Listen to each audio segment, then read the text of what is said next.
નમસ્કાર દર્શક મિત્રો, સ્વાગત છે તમારું અમારી આ યુટ્યુબ ચેનલમાં। તો મિત્રો, જીએસઆરટીસીમાં છે નવી ભરતીની જાહેરાત છે બહાર પાડવામાં આવી છે। મિત્રો, જીએસઆરટીસી દ્વારા હેલ્પરની ભરતી છે જાહેર કરવામાં આવી છે, જેમાં જગ્યા છે 1658 જેટલી જગ્યા ઉપર છે ભરતી જાહેર કરવામાં આવેલી છે અને ફોર્મ ભરવાની છેલ્લી તારીખ છે 5/1/2024 છે। તો ત્યાં સુધીમાં તમારે છે આના ઓનલાઈન ફોર્મ ભરવાના રહેશે। તો મિત્રો, આ સરકારી ભરતીમાં તમારે જે છે ફોર્મ ભરવા હોય તો આ વિડીયોમાં છે અંત સુધી બન્યા રહેજો, કેમ કે આ વિડીયોમાં આપણે છે તેના વિશે ડિટેલમાં માહિતી જોવાના છે।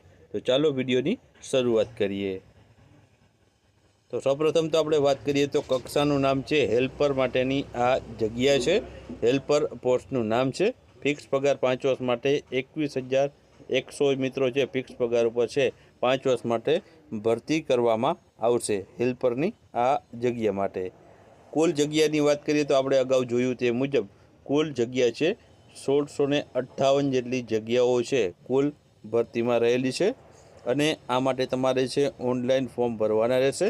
હવે ઓનલાઈન ફોર્મ ભરવાની તારીખની આપણે વાત કરીએ તો 6/12/2024થી લઈને 5/1/2025 સુધી છે તમારે છે આને ફોર્મ ભરવાના રહેશે। આ જે સમયગાળો તમને આપેલો છે 6/12થી લઈને 5/1/2025 સુધીનો, ત્યાં સુધીમાં તમારે ઓજસની વેબસાઇટ ઉપર જઈને ફોર્મ ભરવાના રહેશે। હવે મિત્રો, આપણે વાત કરીએ તો પરીક્ષા અંગેની જે પ્રોસેસ ફી સ્વીકારવાનો જે સમયગાળો આપેલો છે તે પણ 6/12થી લઈને 7/1 સુધીનો સમયગાળો છે તે તમને આપવામાં આવ્યું છે, એટલે કે વધારાના 2 દિવસ તમને છે ફી માટે છે આપવામાં આવ્યા છે। ત્યારબાદ જગ્યાની વાત કરીએ તો કુલ જગ્યા છે 1658 જગ્યા છે, જેમાં બિન અનામતમાં મહિલા ઉમેદવારની 494 અને પુરુષની છે સામાન્ય કેટેગરીમાં 494, જેમાં 243 છે મહિલાઓ માટેની છે। આર્થિક રીતે નબળ એટલે કે જે છે ઈડબ્લ્યુએસમાં છે સામાન્ય કેટેગરીના ઉમેદવાર 130 છે અને 64 મહિલાની જગ્યા છે। ત્યારબાદ જે સામાજિક અને શૈક્ષણિક પછાત હોય તેમાં 244 સામાન્ય જગ્યા છે અને છે મહિલા માટેની અનામત 120 જગ્યા છે। અનુસૂચિત જાતિમાં સામાન્ય 69 જગ્યા છે અને મહિલા માટે 34 અનામત જગ્યા છે। અનુસૂચિત જનજાતિમાં 174 સામાન્ય જગ્યા છે અને મહિલા માટે 86 અનામત જગ્યા છે અને માજી સૈનિકની 331 જગ્યા રહેલી છે અને દિવ્યાંગ માટે 66 અનામત જગ્યા રહેલી છે। તો આ પ્રમાણે ટોટલ 1658 જેટલી જગ્યાઓ છે તે કુલ રહેલી છે। ત્યારબાદ આગળ વાત કરીએ તો આમાં વયમર્યાદા કેટલી રહેશે? તો આ ભરતી માટે વયમર્યાદા મિત્રો છે 18થી લઈને 35 વર્ષ સુધીની જે વયમર્યાદા ધરાવતા હોય તે ઉમેદવારો છે આ ભરતીમાં લાયક ગણાશે અને આમાં ફોર્મ ભરી શકશે। હવે મિત્રો, આમાં શૈક્ષણિક લાયકાત શું માગવામાં આવ્યું છે? તો સામાન્ય રીતે આઈટીઆઈનો જે મેકેનિકલનો મોટર વ્હીકલ અથવા તો મેકેનિકલ ડીઝલ અથવા તો જનરલ મેકેનિકલ અથવા તો ફિટર અથવા તો ટર્નર અથવા તો ઇલેક્ટ્રિશિયન અથવા તો શોર્ટ મેટલ વર્કર અથવા તો ઓટોમોબાઈલ્સ બોડી રિપેર અથવા તો વેલ્ડર કમ ફેબ્રિકેટર અથવા તો મશીનિસ્ટ અથવા તો કાર્પેન્ટર અથવા તો પેન્ટર જનરલ અથવા તો ઓટોમોબાઈલ પેન્ટ રિપેરિંગનો ઓછામાં ઓછો 1 વર્ષનો કોર્સ કરેલો હોવો જોઈએ। એટલે કે તમે છે આઈટીઆઈમાં છે આ મેકેનિક વિભાગના જો આટલા કોર્સમાંથી એક પણ કોર્સ તમે કરેલો હશે તો તમે છે આ ભરતી માટે લાયક ગણાશો અને આમાં ફોર્મ ભરી શકશો।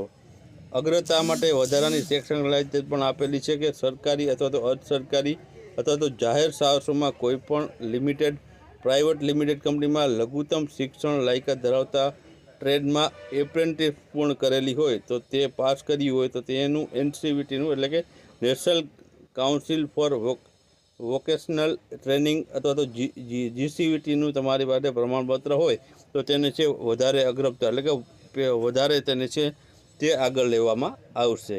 ત્યારબાદ આગળ વાત કરીએ તો સીધી ભરતી માટે જે નિયત ગુણ કઈ રીતના છે?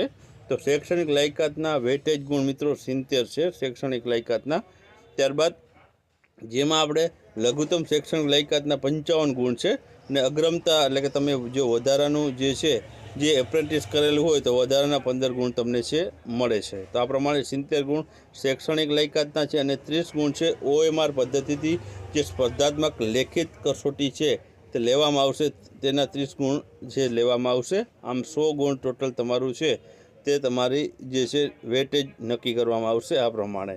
ત્યારબાદ હવે મિત્રો OMR આધારિત જે તમારે 30% જે ગુણ લેવાના છે તેના જે છે સિલેબસ અથવા તો તેનો અભ્યાસક્રમ જોઈએ તો તેમાં છે 100 ગુણનું પેપર તમારે આપવાનું રહેશે અને 2 કલાકનો સમયગાળો તમને છે આપવામાં આવશે. જેમાં અભ્યાસક્રમ જોઈએ તો સામાન્ય જ્ઞાન છે, એમાં ગુજરાતનો ઇતિહાસ છે, ભૂગોળ છે, ગુજરાતના વર્તમાન બનાવો છે, ધોરણ 10 કક્ષાના 30 ગુણના પ્રશ્નો પૂછવામાં આવશે. ત્યારબાદ બીજું છે ગુજરાતી વ્યાકરણ છે, તો ગુજરાતી વ્યાકરણ ધોરણ 10 કક્ષાનું પૂછવામાં આવશે, જેમાં 5 ગુણ છે તેના રહેલા છે. અંગ્રેજી વ્યાકરણની વાત કરીએ તો ધોરણ 10 કક્ષાનું પૂછવામાં આવશે, જેના 5 ગુણ રહેલા છે. ત્યારબાદ લાયકાત વિષયક વસ્તુને લગતા પ્રશ્નો 50 ગુણના પૂછવામાં આવશે અને ત્યારબાદ કોમ્પ્યુટરના ઉપયોગની પાયાની જાણકારીના 10 ગુણના પ્રશ્નો પૂછવામાં આવશે. ટોટલ 100 ગુણનું પ્રશ્નપત્ર છે તમારે આપવાનું રહેશે. તે રીતના તમારે 2 કલાકમાં પૂર્ણ કરવાનું રહેશે. ત્યારબાદ આગળ વાત કરીએ તો પગાર ધોરણ આપણે અગાઉ જોયું તે મુજબ હેલ્પરની જગ્યા છે, તો હેલ્પરની જગ્યા માટે 5 વર્ષ માટે ફિક્સ 21,100 પગાર ધોરણ છે તમને આપવામાં આવશે. ત્યારબાદ નિયમ અનુસાર મળવાપાત્ર ભથ્થા લાભ સિવાય કોઈ પણ ભથ્થા જે છે હાલમાં 5 વર્ષ સુધી મળવા નહીં જડે, પછી 5 વર્ષ પછી તમને છે મળવાપાત્ર થશે. હવે વયમર્યાદાની વાત કરીએ તો અનામત બિન અનામત કેટેગરીના ઉમેદવારોને છે વધુમાં વધુ 35 વર્ષ અને મહિલા ઉમેદવારને 40 વર્ષની છૂટ છે. અનામત કેટેગરીના પુરુષ ઉમેદવારને 40 વર્ષ સુધી છૂટ છે અને મહિલા ઉમેદવારને તેમાં 45 વર્ષ સુધીની છૂટ રહેલી છે. માજી સૈનિકની વાત કરીએ તો તેને 45 વર્ષની ઉંમર અને મહિલા ઉમેદવારને પણ 45 વર્ષની ઉંમર છૂટછાટ છે. દિવ્યાંગ ઉમેદવારને પણ 45 વર્ષ સુધીની જે મહિલા અને પુરુષ ઉમેદવારને બંનેને છે તે છૂટછાટ રહેલી છે. હવે મિત્રો આપણે વયમર્યાદા છે 18થી લઈને 35 વર્ષ સુધીની વયમર્યાદાની અંદર આવતા હોય તે જ ઉમેદવારો છે જે આમાં ફોર્મ ભરી શકશે અને જેની જન્મ તારીખ 5/1/1990થી 6/1/2007 સુધી આવતી હોય તે જ ઉમેદવારો છે આમાં લાયક ગણાશે અને આમાં ફોર્મ ભરી શકશે. તો મિત્રો હવે ફી વિશે વાત કરીએ તો બિન અનામત વર્ગના જે પણ ઉમેદવારો છે તેમણે છે 300 રૂપિયા ફી ભરવાની છે, પ્લસ GST જે પણ આવે તે ભરવાનું રહેશે.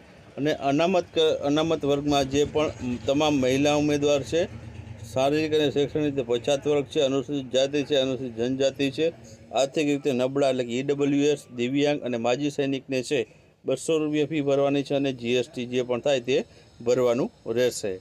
ત્યારબાદ હવે ફોર્મ ક્યાંથી ભરાશે તો ફોર્મ ભરવા માટેની જે ઓજસની ઓફિશિયલ વેબસાઇટ છે કે ojas.gujarat.gov.in આ ઓજસની ઓફિશિયલ વેબસાઇટ છે. તેમાં તમારે છે આના ફોર્મ જે અગાઉ આપણે જે તારીખ આપેલી હતી તે સમયગાળા દરમિયાન તમારે ભરવાના રહેશે. તો જે પણ ઉમેદવારો છે ITIનો કોર્સ કરેલો હોય જે મિકેનિકલ વિભાગનો અને તેઓ છે આમાં જે છે સરકારી ભરતીમાં જોડાવા માંગતા હોય તે જરૂરથી આ ભરતીમાં છે ફોર્મ ભરી દેજો.